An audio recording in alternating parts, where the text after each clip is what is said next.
Hello everyone, कैसे हैं आप सभी। सो फ्रेंड्स, यहाँ पे हम जिस टॉपिक पे जिस एग्ज़ाम के बारे में डिस्कशन कर रहे हैं वो टॉपिक है आपका ICMR 2023। ओके, तो अभी आपको पता है कि एग्ज़ाम होने वाला है। तो यहाँ पे आप जिस टॉपिक की तैयारी करेंगे इन बायोकेमिस्ट्री में, ठीक है। तो यहाँ पे आप देखेंगे कि जो बायोकेमिस्ट्री है यूनिट, उसमें आपको कौन कौन से तैयार करने हैं। तो वहाँ पे आपको फोकस करना है सबसे पहले आपके बॉन्ड्स, जहाँ से क्वेश्चन बार बार रिपीट होते हैं। तो आपको बॉन्ड्स देखने हैं, ठीक है। केमिकल बॉन्ड्स, ठीक है, molecular and chemical bonds, structure of atoms, इनके बारे में बेसिक इन्फॉर्मेशन। उसके बाद एंजाइम्स पे क्वेश्चन आते हैं एंड न्यूक्लिक एसिड, जैसे आपका DNA RNA। ओके, तो ABZ DNA हो गया, tRNA, माइक्रो RNA, इनके बारे में आपको पता होना चाहिए। जो फोर्थ टॉपिक है वो है आपका प्रोटीन, ठीक है। तो आपको प्रोटीन के बारे में इंफॉर्मेशन होनी चाहिए, बेसिक आपको पता होना चाहिए। नेक्स्ट है आपका एमिनो एसिड, ठीक है। तो एमिनो एसिड के बारे में, उनकी स्ट्रक्चर के बारे में एंड उनका जो एमिनो एसिड है वो कैटेगरी हो गया, उनका फंक्शन हो गया, उनका रोल हो गया, इसके बारे में आपको पता होना चाहिए। 6 पॉइंट है आपका कोलेस्ट्रॉल। कोलेस्ट्रॉल के बारे में आपको इन्फॉर्मेशन होनी चाहिए बेसिक। एंड फैटी एसिड, ठीक है, अल्फ़ा बीटा एंड ओमेगा, जो ऑक्सीडेशन है उसके बारे में आपको पता होना चाहिए, ठीक है।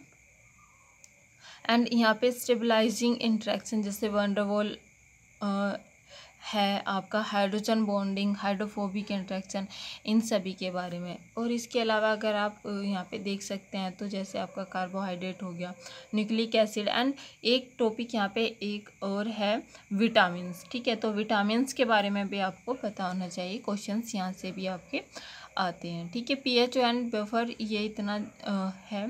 और इसके बाद में आप यहाँ पे देखेंगे कि जैसे कि आपका ग्लाइकोलाइसिस है, oxidative phosphorylation, coupled reaction and photosynthesis, ये सब आपका इसमें होगा, ठीक है। तो बायोकेमिस्ट्री में यहाँ से आप अपने क्वेश्चंस देख सकते हैं। एंड क्वाटरनरी स्ट्रक्चर हो गया, जैसे डोमेन्स, मोटिव, फोल्ड्स, तो इनके बारे में आपको पता होना चाहिए। तो ये आपके 7 से 10 ऐसे मेन टॉपिक हैं जिनके बारे में आपको पता होना चाहिए, आपको बेसिक नॉलेज होनी चाहिए इन बायोकेमिस्ट्री, क्योंकि क्वेश्चंस बार बार इन टॉपिक में से रिपीट होते हैं, ठीक है। हर साल यहाँ से रिपीट क्वेश्चन होते हैं। तो जैसे यहाँ पे ये क्वेश्चंस आप देख पा रहे हैं, ये क्वेश्चन आपका 2022 ICMR 2022 में आया हुआ था। और यहाँ पे आप देख पाएंगे कि बस नॉर्मल हमें यहाँ पे पेयर्स देखने थे कि कौन सा पेयर गलत है, आपका कौन सा बॉन्ड किस स्ट्रक्चर में पाया जा रहा है, ठीक है। तो यहाँ पे रोंग अगर हम बात करें तो रोंगली पेयर कौन सा होगा, न्यूक्लिक एसिड हाइड्रोजन बॉन्ड, क्योंकि न्यूक्लिक एसिड हाइड्रोजन बॉन्ड के बीच में नहीं होता। सॉरी, जो हाइड्रोजन बॉन्ड होता है वो न्यूक्लिक एसिड को नहीं बनाता। जो हाइड्रोजन बॉन्ड होता है वो आपके दो जो नाइट्रोजनस बेस होते हैं, जैसे एडेनिन हो गया आपका, एडेनिन आपका थाइमीन के साथ 2 हाइड्रोजन बॉन्ड के साथ में जुड़ता है, ठीक है। वहीं आपका जो ग्वानिन है वो 3 हाइड्रोजन बॉन्ड के साथ में साइटोसिन के साथ जुड़ता है। तो ये क्या है, ये आपका नाइट्रोजनस बेस है, ठीक है। एडेनिन, थाइमीन, ग्वानिन, साइटोसिन, ये आपका नाइट्रोजनस बेस होते हैं और ये आपका हाइड्रोजन बॉन्ड से जुड़े होते हैं। जबकि यहाँ पे अगर एक न्यूक्लिक एसिड, जो एक न्यूक्लियोटाइड है वो दूसरे न्यूक्लियोटाइड से जब जुड़ता है तो वहाँ पे फॉस्फोडाइएस्टर बॉन्ड बनता है, ठीक है। तो वो कौन सा बॉन्ड होगा, फॉस्फोडाइएस्टर बॉन्ड बनता है, ठीक है। तो इसलिए जब ये सारा न्यूक्लियोटाइड आपस में जुड़ते हैं तब जाके एक साइड का आपका ये कंप्लीट होता है एंड फिर उधर दूसरी साइड का आपका वो होगा स्टैंड। तो जब ये दोनों स्टैंड आपके आपस में जुड़ते हैं तो तब जाके आपका यहाँ पे न्यूक्लिक एसिड बनता है, ठीक है। जैसे DNA हो गया या RNA हो गया, तो वहाँ पे जो है फॉस्फोडाइएस्टर बॉन्ड जब होते हैं तो तब ये होता है। यहीं पे अगर हम पॉलीसैकेराइड की बात करें तो वो उसमें कौन सा बॉन्ड होता है, वहाँ पे ग्लाइकोसिडिक बॉन्ड होता है। एंड प्रोटीन में आपका पेप्टाइड बॉन्ड होता है, ठीक है, क्योंकि दो एमिनो एसिड को जोड़ने के लिए वहाँ पे क्या कौन सा बॉन्ड आता है, यहाँ पे आता है आपका पेप्टाइड बॉन्ड। कौन सा होता है, पेप्टाइड बॉन्ड होता है, ठीक है। और यहाँ जो ये होता है फोस्फोलिपिड को जोड़ने के लिए आपका फोस्फेट लिंकेज होता है। बाकी तीनों ये सही थे, बाकी एक ये जो फर्स्ट था वो रॉन्ग था। तो यहाँ पे आप देखेंगे बायोकेमिस्ट्री से क्वेश्चन आया हुआ है। यहाँ पे अगर आप देखेंगे कि if the total amount of adenine and thymine in a double stranded DNA is 45%, ठीक है। तो एडेनिन एंड थायमीन आपका 45% है, ठीक है। और द अमाउंट ऑफ ग्वानिन, अब हमको उस DNA स्ट्रक्चर में सिर्फ क्या बताना है, ग्वानिन की अमाउंट बताना है कि कितना होगा, ठीक है। तो यहाँ से आप किस तरह से निकलते हैं, आपको पता होगा कि 80 प्लस आपका जो GT है वो इक्वल होता है 100 के, ठीक है। तो यहाँ पे 80 आपका 50% होगा एंड GT आपका 50% होगा। 45 ये पहले से ही है, तो यहाँ पे क्या हो जाएगा, 55% होगा आपका जो C एंड G है, ठीक है। तो 45 का जब हम हाफ करेंगे, हाफ होगा तो वहाँ पे कितना हो जाएगा, 27.5% हो जाएगा, ठीक है। क्योंकि यहाँ पे जो हाफ होगा वो साइटोसिन का होगा एंड हाफ आपका ग्वानिन का होगा 55 में से, ठीक है। तो जब यहाँ से इसका हाफ निकलेगा तो वो आपका 27.5% हो जाएगा, ठीक है। इस तरह से ये निकलता है, ये काफ़ी इजी होता है। और 4 का रूल आपने देखा होगा, तो वहाँ से क्वेश्चन आया हुआ है, ठीक है। तो ये भी बायोकेमिस्ट्री का क्वेश्चन है और ये भी आपका किस में आया हुआ है, 2022 में आया हुआ है, ठीक है। 2022 में आया है ICMR 2022। तो ये आप देख सकते हैं कि क्वेश्चंस कहाँ से और किस तरह से आ रहे हैं। एक क्वेश्चन ये आप देख सकते हैं कि on the ribosome the mRNA is read from, आपका जो mRNA है वो किस तरह से हम रीड करेंगे, 5 to 3 प्राइम रीड करते हैं। आपको पता होगा कोई भी सीक्वेंस हो उसको हम 5 to 3 प्राइम ही करते हैं। जैसे अगर DNA भी अगर आपका होता है तो उसमें भी आपका 5 प्राइम to 3 प्राइम कहते हैं। जब कोई भी न्यू सिंथेसिस DNA का नई सिंथेसिस होती है तो वो भी आपकी 5 to 3 प्राइम ही होती है, ठीक है। 5 प्राइम to 3 प्राइम होती है, ठीक है। इधर आपका जैसे चाहे वो आपका DNA का सिंथेसिस हो या फिर RNA का सिंथेसिस हो, तो वो सब जो सिंथेसिस होता है वो 5 प्राइम to 3 प्राइम डायरेक्शन में होगा। क्योंकि आपको पता होगा कि जो आपका शुगर की स्ट्रक्चर होती है वो इस तरह से होती है, ठीक है। शुगर में आपका जब जो है 5 प्राइम पे आपका फॉस्फेट ऐड हो जाता है, कि कौन से प्राइम पे, 5 प्राइम पे, मतलब 5वें कार्बन पे आपका फॉस्फेट ऐड हो जाता है। एंड इधर आपका जो फर्स्ट है शुगर का फर्स्ट कार्बन है,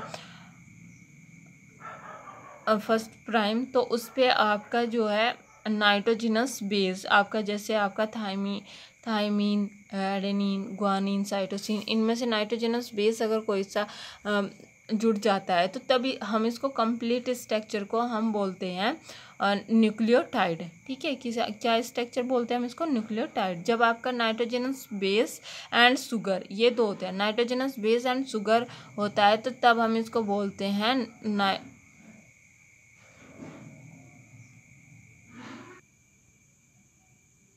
ओके। तो आपने देखा होगा कि जब आपका शुगर प्लस नाइट्रोजनस बेस होते हैं तो वो आपका हो जाता है यहाँ पे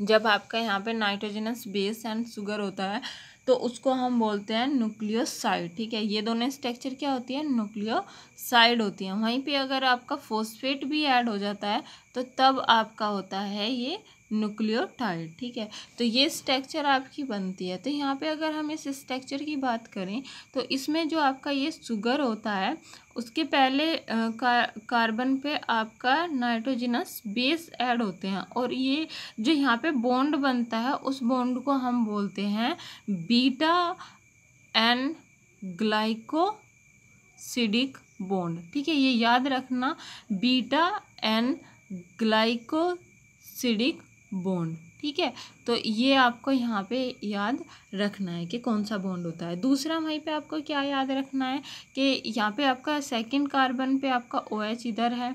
ठीक है, इधर आपका यहाँ पे H होगा, इधर आपका OH होगा। तो ये कौन सा प्राइम है? 3 प्राइम, क्योंकि यहाँ पे फर्स्ट हो गया, ये आपका सेकंड है, ये आपका 3rd प्राइम, और ये आपका 4 है, और इधर आपका 5 प्राइम पे आपका होता है फॉस्फेट ऐड हो जाता है। ठीक है, और यहाँ पे वैसे होता क्या है स्ट्रक्चर HOCH2।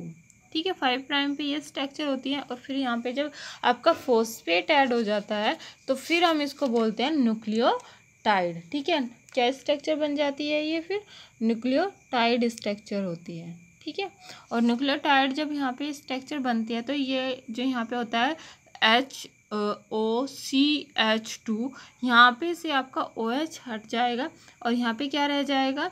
फॉस्फेट आके ऐड हो जाएगा। ठीक है, और इसमें जो है आपका CH2 ऐसे ही रहेगा। ठीक है, तो ये स्ट्रक्चर यहाँ पे बन जाती है। तो ये स्ट्रक्चर किस तरह से होगी? ये इस तरह से होगी। 5 प्राइम पे आपका जो स्ट्रक्चर बनेगी वो इस तरह से CH2, और इधर आपका यहाँ पे फॉस्फेट आपका ऑक्सीजन, और ये इस तरह से स्ट्रक्चर हो जाएगी। ऑक्सीजन पे माइनस होगा और इधर डबल बॉन्ड के साथ ऑक्सीजन, और इधर वाली ऑक्सीजन पे भी आपका माइनस होगा। तो ये स्ट्रक्चर होती है आपकी न्यूक्लियोटाइड की स्ट्रक्चर होती है। ओके, तो न्यूक्लियोटाइड में क्या होता है? Phosphoric acid ester of nucleoside with phosphate at position carbon 5 prime पे ये स्ट्रक्चर होती है। ठीक है, तो यहाँ पे आप देखेंगे कि जो ये जो बॉन्ड बना है यहाँ पे POC। ठीक है, ये POC ये जो बॉन्ड बना है इधर, तो इसको हम बोलते हैं फॉस्फो एस्टर बॉन्ड। क्या बोलते हैं इसको? फॉस्फो एस्टर बॉन्ड बोलते हैं इसको। ठीक है, तो ये याद रखना है कि ये जो यहाँ पे बॉन्ड बन रहा है इसको फॉस्फोएस्टर बॉन्ड बोलते हैं। फिर उसके बाद में POC, ये तो यहाँ पे होगा। फिर अगर हम यहाँ पे बात कर रहे हैं कि 3, आपने देखा होगा कि यहाँ पे जैसे ATP है तो उसमें 3 फॉस्फेट होते हैं, तो एक फॉस्फेट प्लस यहाँ पे दूसरा फॉस्फेट, फिर एक और फॉस्फेट। तो इन जो 2 POP, ये जो यहाँ पे POP, ये जो ये वाला यहाँ पे बॉन्ड बनेगा, ये इसको हम बोलते हैं फॉस्फो एनहाइड्राइड बॉन्ड। के एक फॉस्फेट है वो दूसरे फॉस्फेट से जब जुड़ता है तो उस बॉन्ड को हम बोलते हैं फॉस्फो एनहाइड्राइड बॉन्ड। ओके, तो ये यहाँ पे क्या होता है कि जैसे आपका ATP है तो ATP consist of an adenosine 3 phosphoryl group होते हैं, इसमें PO3 2-। ठीक है, एनर्जी बॉन्ड होते हैं, एंड वहाँ पे क्या होगा कि यूजुअली वहाँ पे ATP विद Mg2+ और Mn2+ कॉम्प्लेक्स होता है। ठीक है, तो ये आपको ध्यान रखना है कि कौन कौन से ये बॉन्ड है, क्योंकि ये भी काफ़ी इम्पोर्टेंट है। जैसे आपका बीटा एन ग्लाइकोसिडिक बॉन्ड, एक तो कौन सा बॉन्ड हो गया यहाँ पे आपका बीटा एन ग्लाइकोसिडिक बॉन्ड हो गया, जो आपका नाइट्रोजनस बेस को आपका शुगर से जोड़ रहा है। ठीक है, ये वाला बॉन्ड। और दूसरा बॉन्ड हो गया आपका जब आपका शुगर फॉस्फेट से जुड़ रहा है, POC। ठीक है, POC ये जो यहाँ पे बॉन्ड बन रहा है, तो ये यहाँ पे जो बॉन्ड है उसको हम बोलते हैं फॉस्फो एस्टर बॉन्ड। ठीक है, तीसरा बॉन्ड आपने कब देखा? यहाँ पे जो आपका एक फॉस्फेट ग्रुप दूसरे फॉस्फेट के साथ में यहाँ पे जो जुड़ रहा है, तो उसको हम क्या बोलते हैं? उसको हम बोलेंगे फॉस्फो एनहाइड्राइड बॉन्ड। क्या बोला उसको? Phospho anhydride bond. ठीक है। तो फोस्फो एनहाइड्राइड बॉन्ड ये आपको याद रखना है, ठीक है। और अगर यहाँ पे एडिनोसिन लग रहा है, अगर यहाँ पे क्या है, अगर यहाँ पे एडिनोसिन है, ठीक है, तो वो क्या हो गया, उसको हम बोलेंगे डीऑक्सी एडिनोसिन, ठीक है। और अगर वो वहाँ पे ये है ग्वानिन है तो उसको बोलेंगे डीऑक्सी ग्वानोसिन, ठीक है, न्यूक्लियोसाइड में। ऐसे ही आपका अगर साइटोसिन है तो डीऑक्सी साइटिडीन बोलते हैं वहाँ पे, ठीक है। तो ये भी आपको याद रखना है कि अगर वहाँ पे साइटोसिन या थायमीन है, थायमीन को भी हम क्या बोलते हैं, डीऑक्सी थायमिडीन। अगर पिरिमिडीन के हैं तो उसमें डीन आता है लास्ट में, ठीक है, ये याद रखना, डीऑक्सीसाइटिडीन एंड डीऑक्सीथाइमिडीन। ऐसी इस तरह से अगर डीएनए की स्ट्रक्चर है तो उसमें डी लगेगा, ठीक है, क्योंकि वहाँ से क्या होता है कि जो आपका यहाँ पे जो 2 प्राइम है, अगर यहाँ पे आपका ऑक्सीजन OH ग्रुप है तो ये आपका होता है RNA, ठीक है। और अगर यहाँ से आपने ऑक्सीजन को रिमूव कर दिया, सिर्फ हाइड्रोजन है, तो तब ये स्ट्रक्चर हो जाती है आपकी DNA की, ठीक है। तो तब ये स्ट्रक्चर किसकी होगी, जब हाइड्रोजन होगी तो DNA की स्ट्रक्चर होगी ये, ओके। तो इसीलिए क्योंकि डीऑक्सी वहाँ पे ऑक्सीजन का रिमूवल है, इसीलिए इसका क्या नाम होता है, डीऑक्सी राइबोज, क्योंकि राइबोज शुगर है, राइबोज न्यूक्लिक एसिड, ठीक है। तो ये स्ट्रक्चर यहाँ पे देखने को हमें मिलती है, ठीक है। अगर वहाँ पे एक फॉस्फेट ग्रुप जुड़ा हुआ है तो उसको हम AMP मोनोफॉस्फेट बोलते हैं। अगर 2 फॉस्फेट हैं तो उसको हम डाईफॉस्फेट बोलते हैं, जैसे ADP हो गया। और वहीं पे अगर आपका 3 फॉस्फेट ऐड हैं, ठीक है, ये 3 फॉस्फेट हम वहाँ पे लगे हुए हैं, तो तब हम उसको बोलते हैं ATP, ठीक है। और जब आपने देखा कि वहाँ पे नाइट्रोजनस बेस है, शुगर है, प्लस वहाँ पे फॉस्फेट है, ठीक है, तीनों ये ग्रुप हैं आपके, नाइट्रोजनस बेस, फॉस्फेट एंड आपका nitrogenous base, sugar and phosphate, आपका तीनों ग्रुप हैं, तो तब वो होता है न्यूक्लियोटाइड। तो उसको हम क्या बोलते हैं, डीऑक्सी एडिनाइलेट, ठीक है। अगर वहाँ पे एडेनिन है तो वो क्या हो जाएगा, डीऑक्सी एडिनाइलेट हो जाएगा DNA के अंदर। वहीं अगर RNA है तो एडिनाइलेट हो जाएगा, ठीक है। तो इसमें सब में लेट लगता है, जैसे डीऑक्सी, अगर DNA की स्ट्रक्चर है तो तब क्या होगा, deoxy adenylate, deoxy guanylate and deoxycytidylate and deoxythymidylate, ठीक है। तो ये स्ट्रक्चर वहाँ पे देखने को मिलती है। वहीं अगर हम ये सारे बॉन्ड, आपको अगर तीनों बॉन्ड याद हो गए हो, beta N glycosidic bond, phospho ester bond जो आपका फॉस्फेट एंड शुगर के बीच में है, फोस्फो एनहाइड्राइड बॉन्ड जो आपके 2 फॉस्फेट के बीच में है, ठीक है। तो ये सभी बॉन्ड होने के बाद में, तो अब यहाँ पे एक स्ट्रक्चर आती है कि जब आपका एक नाइट्रोजन, एक न्यूक्लियोटाइड, ठीक है, तो क्या आएगा फिर उसके बाद में कि एक आपका न्यूक्लियोटाइड जब आपका दूसरे यहाँ पे नाइट्रोजनस बेस हो गया, इधर आपका फॉस्फेट हो गया 5 प्राइम पे, ठीक है। और जब वो दूसरे न्यूक्लियोटाइड से जुड़ता है तो तब वहाँ पे क्या होता है कि अब यहाँ पे नाइट्रोजनस बेस इधर है, ठीक है, इधर आपका 5 प्राइम पे आपका फॉस्फेट ऐड होगा 5 प्राइम, ठीक है। इधर आपका 2 प्राइम था जिसपे हाइड्रोजन है तो आपका क्या होगा, आपका DNA होगा। और अगर आपका वहाँ पे OH ग्रुप है तो वो आपका RNA होगा, ठीक है। OH ग्रुप है तो क्या होगा, RNA होगा। तो ये आपको याद रखना। और अगर आपका हाइड्रोजन है सिर्फ तो तब वो आपका DNA है, ठीक है। तो इसीलिए इसका नाम है डीऑक्सी न्यूक्लिक एसिड, ठीक है।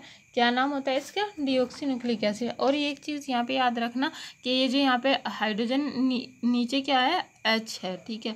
और तो यहाँ पे आपका बीटा होता है, क्योंकि जो फर्स्ट प्राइम पे आपका OH ग्रुप होता है वो ऊपर की तरफ होता है, तो इसलिए यहाँ पे क्या है, इसका पूरा नाम क्या होता है, बीटा D2, क्योंकि दूसरे पे आपका डीऑक्सी हो रहा है, ऑक्सीजन रिमूव दूसरे प्राइम पे हो रही है तो डीऑक्सी राइबोज होती है, ठीक है। तो शुगर का जो हम ये बोल रहे हैं तो वो कौन सी होती है, बीटा D2 डीऑक्सी, ठीक है। कौन सी शुगर है, ऑक्सीराइबोज शुगर यहाँ पे होती है। वहीं अगर हम डीएनए आरएनए की बात करें तो वो बीटा डी राइबोज होती है। और डीएनए में क्या होती है, beta D two deoxyribose. Two इसलिए क्योंकि वो सेकंड कार्बन पे आपका ऑक्सीजन रिमूव हो रही है, ठीक है। तो ये भी आपको ध्यान रखना है, ठीक है। तो अब हम यहाँ पे बात करेंगे कि ये सब हो जाने के बाद में दो न्यूक्लियोटाइड के बीच में कौन सा बॉन्ड बनता है, ठीक है। तो दो न्यूक्लियोटाइड जो आपके होते हैं उनके बीच में जो बॉन्ड बनता है उसको हम क्या बोलते हैं, फॉस्फोडाइएस्टर बॉन्ड बोलते हैं, ठीक है। कौन सा बॉन्ड होगा वो, फॉस्फोडाइएस्टर बॉन्ड। तो यहाँ पे आपने देखा कि 5 प्राइम पे है, 5 प्राइम ये बाहर की तरफ होगा, ठीक है, 5 प्राइम ये बाहर होगा। और इधर आपका क्या होगा, 3 प्राइम होगा, 3 प्राइम पे OH होगा। तो ये OH आपका बॉन्ड बनाएगा और कौन से, सेकेंड न्यूक्लियोटाइड से। और इनके बीच में जो बॉन्ड बनेगा वो OPOC बॉन्ड बनेगा, ठीक है। क्योंकि यहाँ पे आपका इसका जो इधर होगा, अगर हम इस तरह से देखें स्ट्रक्चर को, यहाँ पे आपकी ये शुगर है, इधर नाइट्रोजनस बेस हो गया, इधर आपका 5 प्राइम पे फॉस्फेट ग्रुप ऐड है, इधर आपका OH ग्रुप है तो उसका OH ग्रुप का यहाँ पे ऑक्सीजन, ठीक है। इधर आपका दूसरी जो है दूसरा शुगर एंड इधर नाइट्रोजनस बेस, और इधर आपका यहाँ पे 5 प्राइम पे जो फॉस्फेट है, ठीक है, 5 प्राइम पे फॉस्फेट। तो ये फॉस्फेट इस तरह से होगा और इधर आपका ऑक्सीजन, ठीक है, डबल बॉन्ड के साथ में, इधर यहाँ पे सिंगल बॉन्ड के साथ में ऑक्सीजन माइनस होगा इस पे। एंड ये ऑक्सीजन आपकी OH ग्रुप की इससे फॉस्फेट से बाइंड होगी और इधर आपका एक ऑक्सीजन थी, ठीक है। तो अब यहाँ पे क्या होगा कि ये जो आपका ऑक्सीजन है और इधर आपका CH2 होगा, ठीक है। तो ये इसके साथ में जुड़ी होगी और ये इधर इसका 5 प्राइम फिर से जो 5 प्राइम OH है वो फ्री होगा, ठीक है। ये 5 प्राइम है वो, सॉरी 3 प्राइम है यहाँ पे, ये कौन सा हो जाएगा यहाँ पे, प्राइम 3 प्राइम होगा, ठीक है। तो ये 3 प्राइम OH आपका फ्री रहेगा, ठीक है, ये 3 प्राइम आपका फ्री रहेगा, इधर आपका 5 प्राइम 3 रहेगा। और ये जो ये यहाँ पे बॉन्ड बना है वो आपका बॉन्ड बना है फॉस्फोडाइएस्टर बॉन्ड, ठीक है, फॉस्फोडाइएस्टर बॉन्ड बना, ठीक है। तो ये आपको यहाँ पे ध्यान रखना है कि इस तरह से आपकी ये स्ट्रक्चर बनती है। और इसमें जो ये यहाँ पे फ्री है वो आपका देखेंगे तो यहाँ पे आपका 5 प्राइम फ्री रहता है, इसीलिए हम बोलते हैं 5 प्राइम टू 3 प्राइम, क्योंकि यहाँ पे आपका 5 प्राइम फ्री है, क्योंकि ये वाला जो 3 प्राइम है वो ऑक्सीजन सॉरी फॉस्फेट के साथ में बॉन्ड बना लेता है दूसरे 5 प्राइम के साथ में। तो ये तो यहाँ पे बॉन्ड बना रहा है, इसका पहले वाले का 3 प्राइम और दूसरे वाले का 5 प्राइम बॉन्ड बना रहा है, फॉस्फोडाइएस्टर बॉन्ड। इधर आपका जो फ्री रहेगा लास्ट वाला वो आपका 3 प्राइम फ्री रहेगा, तो इसीलिए हम इसको बोलते हैं 5 प्राइम टू 3 प्राइम, ठीक है। तो ये यहाँ पे याद रखना 5 प्राइम टू 3 प्राइम इस तरह से क्यों होता है। और यहाँ पे आपका सभी जो न्यूक्लियोटाइड होते हैं वो उस पे फर्स्ट 5 प्राइम आपका फ्री रहेगा, बाकी जो भी जितना भी आपका इसको इस स्ट्रक्चर को जब बहुत सारे न्यूक्लियोटाइड आपस में फॉस्फोडाइएस्टर बॉन्ड के साथ में जुड़ते हैं तो उसे हम बोलते हैं पॉलीन्यूक्लियोटाइड, ठीक है, पॉलीन्यूक्लियोटाइड्स बोलते हैं। तो ये चैन आपकी बन जाएगी पॉलीन्यूक्लियोटाइड्स। और लास्ट वाला जो आपका ये इस तरह से शुगर होती है उसका 3 प्राइम एंड आपका फ्री होता है, 3 प्राइम एंड का जो OH ग्रुप होता है वो आपका एकदम फ्री होता है। और फर्स्ट कार्बन का जो होता है वो 5 प्राइम आपका फ्री रहता है। तो इस तरह से ये स्ट्रक्चर आपकी DNA की बन जाती है, ठीक है। तो ये आपका DNA इस तरह से आपका बन जाता है। तो यहाँ पे आपका फर्स्ट पे आपका 5 प्राइम कार्बन फ्री रहेगा और लास्ट में आपका जो है ये 3 प्राइम आपका फ्री रहता है। ऐसे ही दूसरे उस पर जब हम देखते हैं दूसरा जो स्टैंड होता है उस पर अपोजिट होता है, अगर 3 इधर है तो वो आपका 5 प्राइम होगा और इधर आपका 3 प्राइम एंड होगा, ठीक है। तो ये स्ट्रक्चर इस तरह से ही होती है। अगर 2 डबल बॉन्ड आप यहाँ पे डबल स्टैंडर्ड DNA देखेंगे तो इधर आपका 5 प्राइम और इधर आपका 3 प्राइम और इधर आपका जो है 3 प्राइम टू 5 प्राइम स्टैंड हम देखते हैं। ठीक है, इनका सिंथेसिस जो होता है वो भी 5 to 3 ही होता है, चाहे वो डीएनए हो आरएनए हो। ठीक है, या फिर आपका रेप्लिकेशन हो ट्रांसक्रिप्शन हो। ठीक है, तो चाहे टीआरएनए, एमआरएनए या आरआरएनए। ठीक है, तो सभी सिंथेसिस जो होते हैं वो आपके 5 to 3 डायरेक्शन में होते हैं। ठीक है, तो आई होप कि आपको ये सभी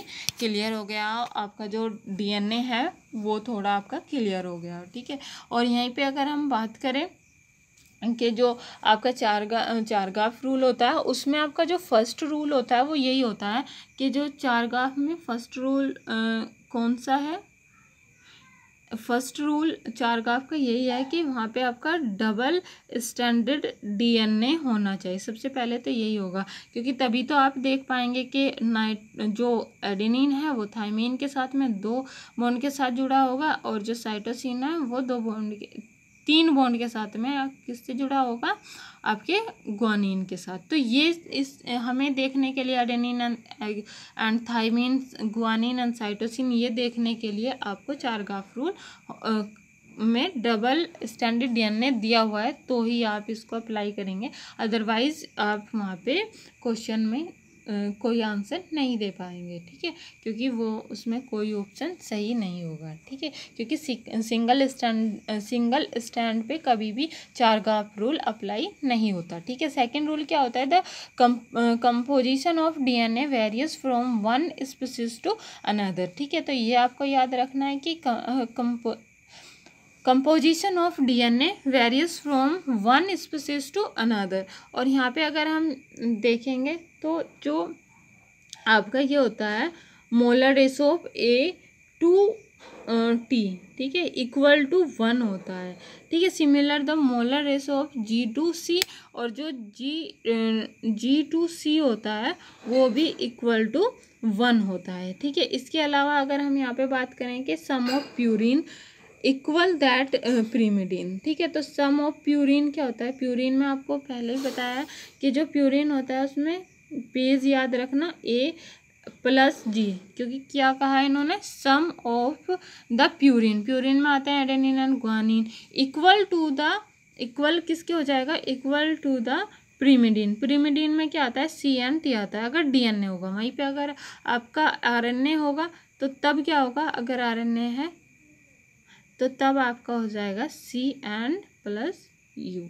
ठीक है, तो ये आता है इसमें। ठीक है, तो यहाँ पे आप याद रखना ये। ठीक है, लेकिन इन्होंने क्या कहा कि तीसरे में कि percentage of C+G does not necessary equal to the percentage of A/T। ये ऐसा कभी नहीं होगा कि आपका जो C+G है वो इक्वल होगा A+T के, ऐसा कभी नहीं होगा। ठीक है, ये कभी नहीं होगा, लेकिन ये ज़रूर होगा कि A/G आपका इक्वल होगा किसके, C/T के, और इधर RNA है तो C+U के। ठीक है, तो ये याद रखना कि sum of purine A+G equal that of the pyrimidine. ठीक है, अगर यहाँ पे ये 50% होगा तो ये भी कितना हो जाएगा, आपका 50% हो जाएगा। ठीक है, 100 इस तरह से होगा।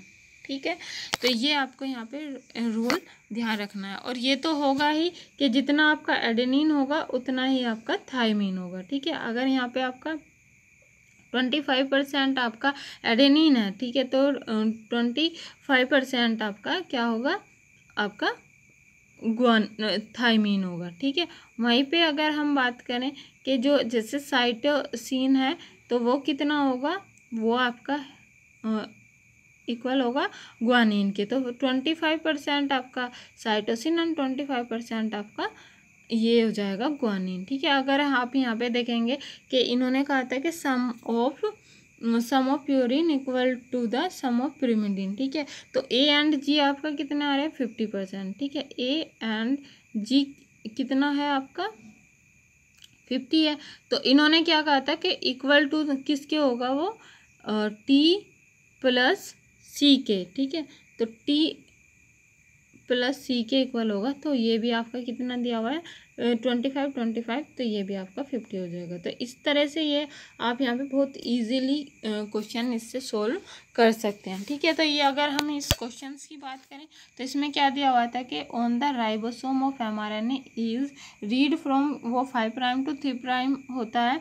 एंड इधर अगर हम polypeptide chain is the polypeptide chain की बात करें तो वो सिंथेसिस होती है किस डायरेक्शन में, N to C टर्मिनल। ये आप ट्रांसलेशन जब स्टार्ट होता है वहाँ पे आप देख सकते हैं कि जो ये होती है स्ट्रक्चर, तो वो किस तरह से होती है। ये हम नेक्स्ट वीडियो में आपको क्लियर करेंगे कि आपका जब ट्रांसलेशन होता है तो वो N to C किस तरह से होती है और क्यों होती है। ठीक है, अभी यहाँ पे ये याद रखना कि जब ट्रांसलेशन होता है तो वो स्ट्रक्चर इस तरह से ही बनती है कि वहाँ पे जब हम उसको रीड करेंगे तो वो N to C टर्मिनस होगा इन पॉलीपेप्टाइड चेन। ठीक है, जब एमिनो एसिड होती है उसकी स्ट्रक्चर हम देखते हैं तो उसमें 4 ग्रुप होते हैं। ठीक है, तो वो आप देखेंगे नेक्स्ट वीडियो में। ठीक है, बाकी यहाँ पे 5' to 3' कैसे होती है, क्यों होती है, और डीएनए के स्ट्रक्चर के बारे में हमने इसमें डिटेल से आपको क्लियर कराया। बॉन्ड्स के बारे में अगर हम यहाँ पे कंपैरिजन की बात करें या ए एंड बी एंड जो ये ZDNA अगर उसके डिफरेंस की बात करें तो वो आपका नेक्स्ट वीडियो में होगा। आई होप कि आपको ये वीडियो हेल्पफुल लगे and thank you friends, have a nice day and happy learning.